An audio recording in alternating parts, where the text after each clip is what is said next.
What is up, everybody? J-Del here with my UFC 186 recap video, and I thought this was a good event. I hope you saw it. Let's talk about it. I went 4 out of 5-ish. We'll talk about it. Now, first up, I got this first pick. I chose Thomas Almeida to beat Yves Jaboy. He did. Now, this fight only lasted about 44 seconds, but it seemed longer than that. A lot happened. First up, Yves started off very well. Was landing some shots. Thomas seemed a little bit hesitant. He kind of started slowly. I was a little bit nervous about this pick until he caught him. Caught him clean. He caught him with like about 4 shots in a row. It was about an entire combination he landed. Up against the fence, he just started teeing off on him. Yves was totally out of it. He was not defending himself intelligently. He was out of it. It was a good stoppage for the rest. Thomas is only 23 years old. He's a 135er. I say give him at least a top 15. I'm not sure where he's ranked at, but top 15. Let's test him out. 23 years old. He's got some good striking. This was only 44 seconds, but I don't know. I kind of like this kid. Next up, I chose John McDessie to beat Shane Campbell. He did. Shane took this fight on short notice. John did win. It was competitive, though. Actually, all the fights were competitive. Like I said, this was a good event. A lot of people were talking trash about it because the Vita Belfort Weidman fight didn't happen, but it was a good event to me. This was a good fight. Also ended in the first round. They were going back and forth. Shane was not scared. He went at him. John caught him with a shot that knocked him up against the fence. He took his time. He didn't just go for broke on it. Shane was tough. He tried to get his little second win there, tried to get his wits about him, but kind of couldn't recover. John hit him with another shot that knocked him on his butt. A couple more shots later, refs stopped the fight. Great stoppage, great win for John McDessie. Who would you like to see him fight next? Now, next up, I got this pick as well. I chose Michael Bisping to beat CB Dollaway. He did. This lasted all 3 rounds. All 3 judges gave it to Michael Bisping. I agree. The first round you could give to CB Dollaway, and actually I think I do. He came out strong, landed some good shots, actually knocked Michael Bisping on his butt, got on top for a bit, landed some nice shots from the top. Michael, of course, survived that round, and he came back, and he definitely won the next 2 rounds. He was just the better striker. It seems like CB kind of became one note after that. I believe it was the left shot that knocked him on his butt, and it seems like he was searching for that for the rest of the fight, which you can't do. You got to let it come to you. And again, like I said, you're not going to outsmart Michael. You have to be physically dominant. You have to be the better striker, the better wrestler. CB, I believe, took him down once, I believe. But that was it for the most part. He couldn't take him down. So Michael won this fight. However, for me, this wasn't the best win. He even said it himself in the post-press conference. He touched on it. He said, I have a loss to Luke Rockhold, the top upper echelon, top 5 of the middleweight classes, performing well. And, you know, he didn't finish CB Dollaway, which, quite frankly, he needed to. He needed to have finished CB Dollaway. So who do you think is next for Michael Bisping? It will definitely be a top 10 opponent. Machida just lost. We'll see what happens there. I don't know if he's fought Machida before. Let me know if Michael Bisping has fought Machida before. But who would you like to see Michael Bisping fight next? He's trying to make another go at this title at 36. So he's got to be very strategic with his fight choices here. Opportunities here. Now, co-main event, and here's where the one I missed. I picked Fabio Maldonado to beat Basse.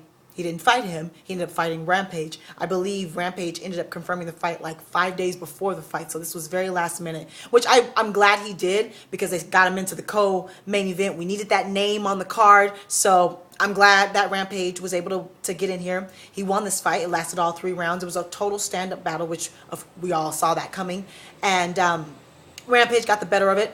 Fabio kind of got a little bit into the trash talking a little bit when Rampage would land. He would hit his own face and be like, what? Like, that was nothing, that was nothing. Instead of coming back. When Rampage lands a shot on you like that, lands a point, you have to come back. So, you know, Rampage won the fight. It wasn't the most exciting fight, but I thought it was good enough. I thought it was good enough.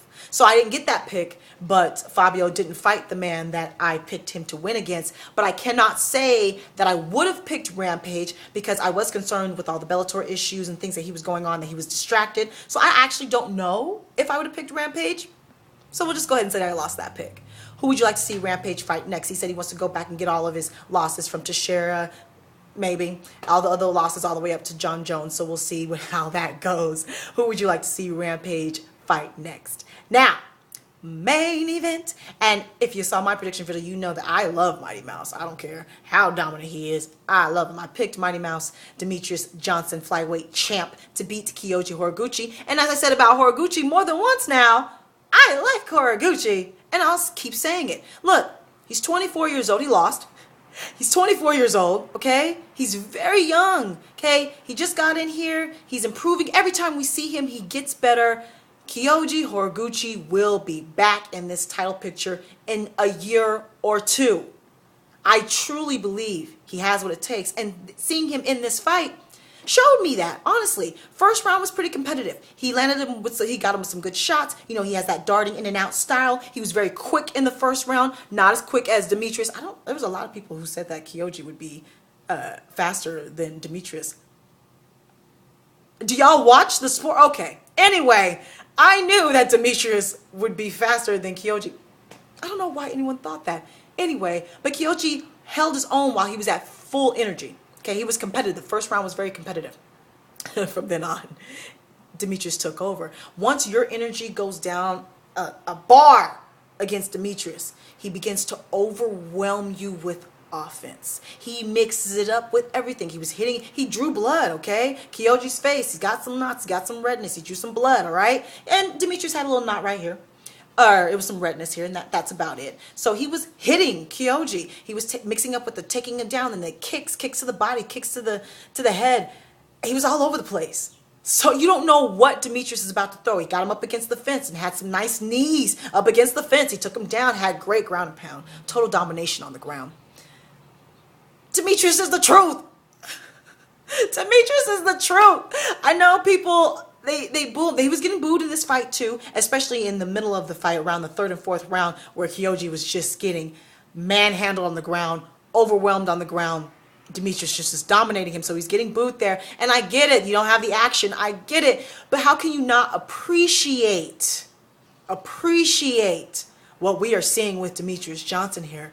He's not dominating poor fighters, bad fighters. He's dominating good guys here.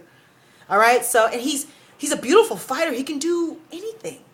He hits hard. Like I said, busted him up. He was going for submission attempts. Let's talk about the ending here, where he kind of won the crowd back. Unfortunately, people started leaving in the fourth round. But if they didn't, he won the crowd back in the fifth. This is where, again, total domination, got him on the ground, got a mounted crucifix, and this is when the crowd got back into it. Really started busting him up. Then we're talking with about 4 to 6 seconds left, okay? He's in the mounted crucifix. Switches to full guard, switches to the arm bar in seconds, gets the arm bar with seconds left, less than 5 seconds left, and Kyoji taps at 4:59 in the fifth round, making it the latest submission victory in UFC history. Demetrious Johnson has another record, because he has more than one. He also has the most shots landed in the clinch, I believe, as well, in history. Not in the flyweights, in history. Okay, the man's got records. I understand watching someone get dominated is boring. The NBA playoffs are right now, and I hate blow-offs. I get it. But I am mesmerized by Demetrious Mighty Mouse Johnson. He's the truth. Who would you like to see him fight next? If Dotson gets past, I think Zachary, okay, can't think of his name right now, excuse me, but Dotson's next fight, I believe in July, if Dotson gets past him, he's going to get Demetrious Johnson next. And then we're going to see a fight that no one's going to boo, because that's going to be amazing. We also have got Cejudo, Henry. I'm telling you, one more dominant win from him, 1 or 2, we'll see him go against Demetrious too, if Demetrious gets past Dotson, however that goes. So great fights or contenders are coming. Cejudo and Dotson. Those are real contenders here. Those are real contenders. So just be patient. Be patient. All right. Let me know how your picks went. Let me know any injury updates. Let me know who you'd like to see all the winners fight. And anything that happened that I didn't talk about, talk to me. Follow me on Twitter. Friend me on Facebook, Janelle Owens. And talk to me. Take care. Goodbye.